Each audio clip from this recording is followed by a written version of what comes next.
Hi అండి, అందరికీ నమస్కారం. అక్టోబర్ 2 బుధవారం రోజున అతి శక్తివంతమైనటువంటి మహాలయ అమావాస్య రాబోతుంది. ఈ మహాలయ అమావాస్య రోజున గోమాతకి ఇది ఒక్కటి పెట్టండి చాలు. ఎంతటి దరిద్రులు అయినా సరే, ఎంతటి ఘోరమైనటువంటి సమస్యలతో బాధపడుతున్న వారైనా సరే, అసలు జీవితంలో పేదరికం అనే మాట లేకుండా ఎదుగుతారు.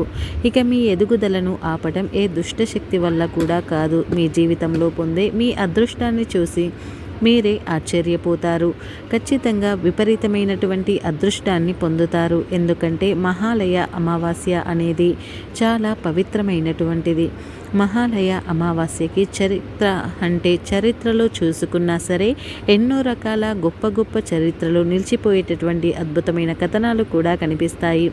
ఈ మహాలయ అమావాస్య రోజున ఏ చిన్న దానం చేసినా సరే కోట్లు దానం చేసినంత పుణ్యం లభిస్తుంది అని పండితులు వివరిస్తున్నారు. మహాలయ అమావాస్య రోజున చేసే ప్రతి పూజ కూడా విపరీతమైన ఫలితాన్ని ఇస్తుంది. గోరంత చేసినా సరే కొండంత ఫలితాన్ని ఇస్తుంది అని పండితులు వివరిస్తున్నారు. అలాంటి మహాలయ అమావాస్య అక్టోబర్ 2వ తారీఖు బుధవారం రోజున మనకు రాబోతుంది. ఈ అమావాస్య రోజుని 600 సంవత్సరాల తర్వాత వచ్చిన సూర్యగ్రహణం కూడా రానుంది.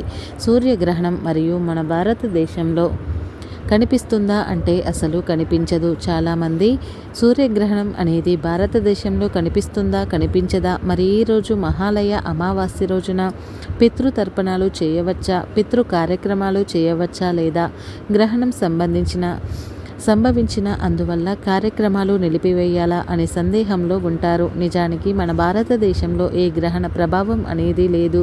అంటే ఇప్పుడైతే ప్రస్తుతానికి అక్టోబర్ 2వ తారీఖు బుధవారం మహాలయ అమావాస్య రోజున సంభవించే సూర్యగ్రహణం అనేది భారతదేశంలో కనిపించదు. ఈ గ్రహణానికి భారతదేశంలో ఎలాంటి పాక్షిక కాలం కూడా లేదు. పట్టు విడుపు నియమాలు లేవు కనుక ఈ గ్రహణం రోజున అంటే అమావాస్య రోజున మీరు ఎలాంటి సందేహం లేకుండా పితృ కార్యక్రమాలు జరిపించవచ్చు. అంతేకాదు పితృదేవతలకి తర్పణాలను వదిలేయవచ్చు. వారి పేరు మీద అన్నదానం, వస్త్రదానం, డబ్బు దానం వంటివి తోచిన దానాలు కూడా చేయవచ్చు. ముఖ్యంగా మహాలయ అమావాస్య రోజున ఏ పూజ చేసినా చేయకపోయినా పితృదేవతల పూజలు మాత్రం తప్పకుండా చేయాలి. పితృదేవతలను తప్పకుండా వేడుకోవాలి. ఈ యొక్క అమావాస్య రోజున పితృదేవతలకు చేసే పూజలు అనేవి మన జీవితంలో నుండి పేదరికం తొలగిస్తాయి. ఇంట్లో అన్నీ కూడా శుభాలు జరుగుతాయి. పిల్లల విషయంలో, విద్యా విషయంలో, ఉద్యోగ విషయంలో గణపరమైన సమస్యలు తొలగిపోయి అన్నింటిలో కూడా విజయాలు లభిస్తాయి. ఈ మహాలయ అమావాస్య రోజున ఇలా మీరు ఏ చిన్న దానం చేసినా, ఈ పుణ్యం చేసినా, ఎవరికి ఒక్కరికైనా సరే కడుపు నిండా భోజనం పెట్టినా సరే మీ యొక్క సమస్యలు తొలగిపోతాయి.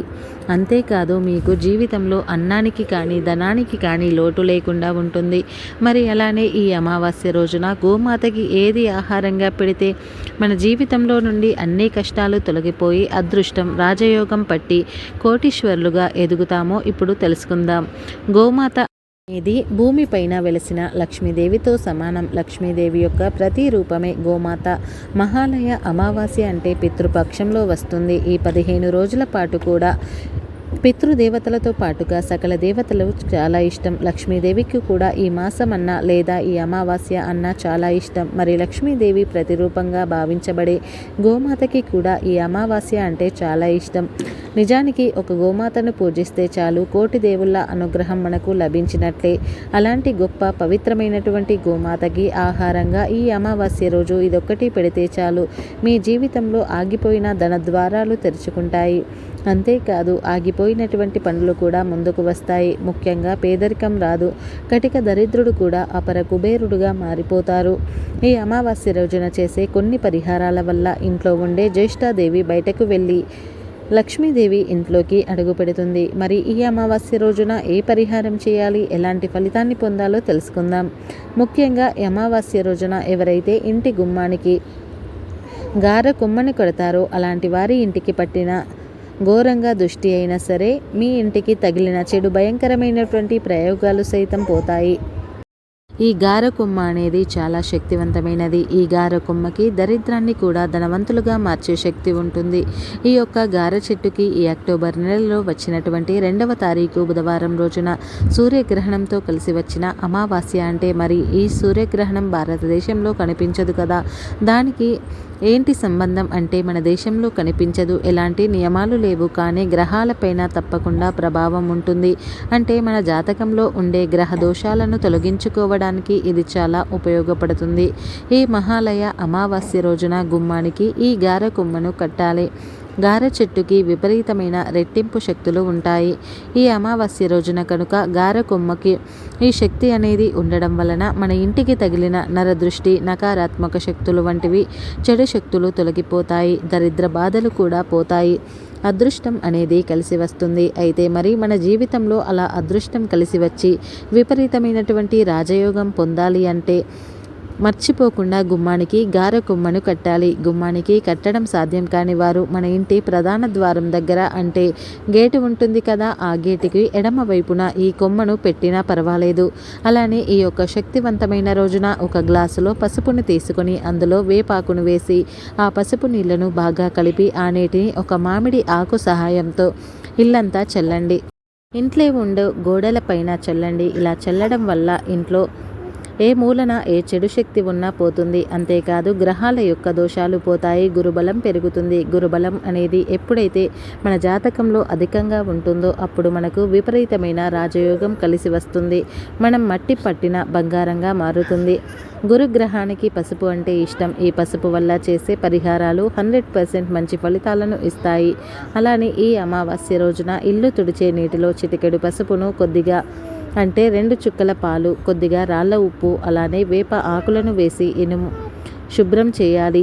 ఇలా ఈ వస్తువులను వేసి ఇల్లు తుడిస్తే కనుక ఇంట్లో ఉండేటువంటి మనకి కంటికి కనిపించని బ్యాక్టీరియా పోతుంది. ఇంట్లో ఏదైనా ఏ మూలనైనా దుష్టశక్తి కానీ మనకు తెలియకుండానే మన చుట్టూ ఆవహించి ఉన్న చూడు గాలి కానీ నకారాత్మక శక్తి కానీ పోతాయి. దైవానుగ్రహం ఇంట్లోకి వస్తుంది. నెగటివ్ శక్తులు పోతాయి. పాజిటివ్ ఎనర్జీ శక్తులు అనేవి రావడం మొదలవుతాయి. ఈ అమావాస్య రోజున పితృదేవతల ఆత్మకు శాంతి కలగాలి. అంటే కాకులకు ఏదైనా ఆహారాన్ని పెట్టాలి. కుక్కల వంటి మూగజీవులకు ఆహారాన్ని పెట్టడం వల్ల పితృదేవతల ఆత్మ శాంతిస్తుంది. ముఖ్యంగా ఈ యొక్క మహాలయ అమావాస్య రోజున ఇంట్లో తప్పకుండా రాత్రి సమయంలో కొద్దిగా అన్నం కూరను పక్కన పెట్టాలి. చాలామంది అన్నం కూరలు మిగిలింది పడేసి అన్నీ కూడా శుభ్రం చేసి పెడుతుంటారు. అలా చేయడం వలన ప్రతి దోషాలు వస్తూ ఉంటాయి. కాబట్టి మీరు ఈ పితృదోషాలు రాకుండా ఉండాలంటే, పితృదేవతల ఆత్మకు శాంతి కలగాలంటే తప్పకుండా ఈ అమావాస్య రోజు ఇలా చేయాలి.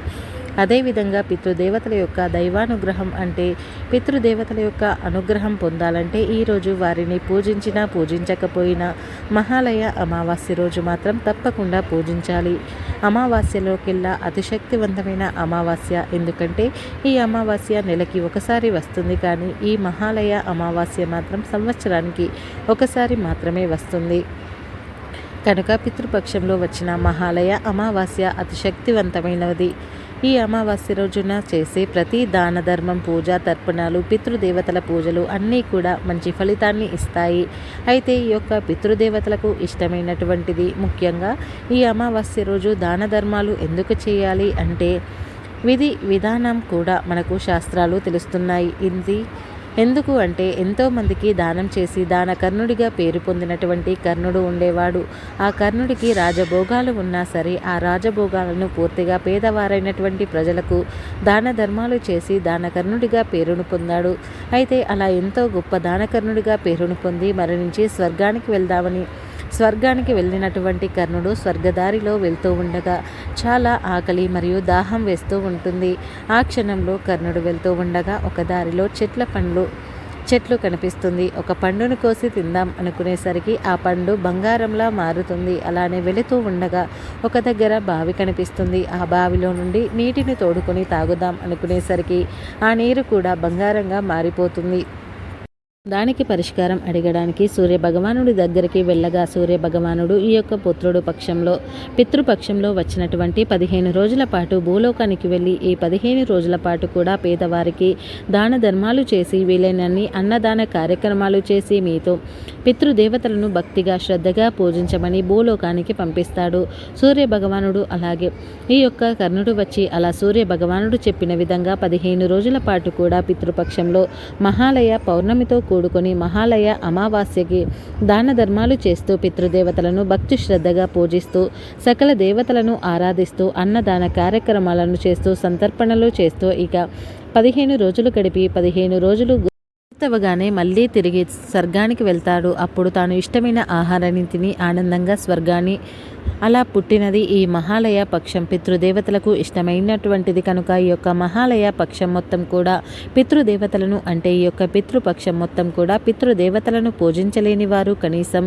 అక్టోబర్ 2వ తారీఖు బుధవారం రోజున వచ్చిన మహాలయ అమావాస్య రోజైనా సరే పితృదేవతలను తప్పకుండా పూజించాలి. ముఖ్యంగా కొడుకులు ఉన్నవారు తప్పకుండా పితృదేవతలను పూజించాలి. ఇలా చేస్తే వారి యొక్క వంశాభివృద్ధి జరుగుతుంది. వారి జీవితంలో లేదా వారి కుటుంబంలో ధనానికి ధాన్యానికి లోటు లేకుండా ఉంటుంది. ఇక మరి గోమాతకి ఏ ఆహారాన్ని పెట్టాలి ఇప్పుడు మనం తెలుసుకుందాం.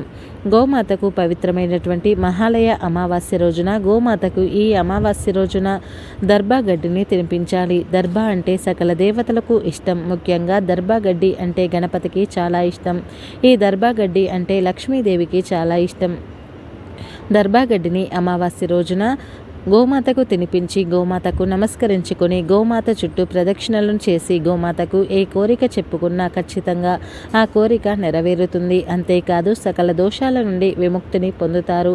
గోమాత అనుగ్రహంతో జీవితంలో కష్టాలు లేకుండా సుఖ సంతోషాలతో ధనధాన్యాలతో ఆయురారోగ్యాలతో విద్య ఉద్యోగం వ్యాపారం అన్నింటిలో కూడా విజయాన్ని పొందుతారు. మరి తెలుసుకున్నారు కదా ఈ అమావాస్య రోజున గోమాతకు ఏది పెట్టాలి అని. మా వీడియో కనుక మీకు నచ్చినట్లయితే లైక్ చేయండి, షేర్ చేయండి, అలాగే మా ఛానల్ని సబ్స్క్రైబ్ చేసుకొని ఈ వీడియో నచ్చితే కామెంట్ బాక్స్లో ఓం లక్ష్మీ మాతే నమః అని తప్పకుండా కామెంట్ చేయండి. ఈ వీడియోని పూర్తిగా చూసినందుకు ధన్యవాదాలు.